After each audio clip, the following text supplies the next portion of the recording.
হাবাসের কোচিংয়ে ঘুরে দাঁড়াতে চাইছেন সার্থক। ইস্টবেঙ্গল এফসি থেকে ইন্টারকাশিতে যোগ দিয়েছেন সার্থক গলুই। সেখানে অ্যান্তোনিও লোপেজ হাবাসের প্রশিক্ষণে ঘুরে দাঁড়াতে তিনি মরিয়া। দলের সঙ্গে অনুশীলন করছেন ছুটিয়ে। এবারের কলকাতা ফুটবল লিগে চ্যাম্পিয়নশিপের দৌড়ে রয়েছে ইস্টবেঙ্গল এফসি।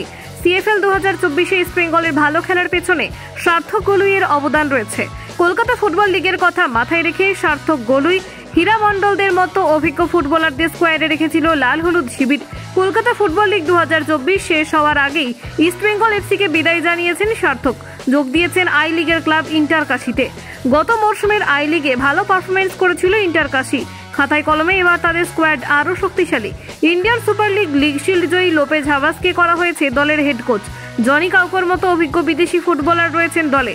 ইন্টারকাশি যে আই লিগ সেরা হওয়ার লক্ষ্য নিয়ে মাঠে নামতে চলেছেন সেটা স্পষ্ট। সার্থক গলুইয়ের অনুশীলন করার ভিডিও সোশ্যাল মিডিয়ায় পোস্ট করেছে ইন্টারকাশি। অনুশীলনে বেশ চনমনে দেখাচ্ছে তাকে।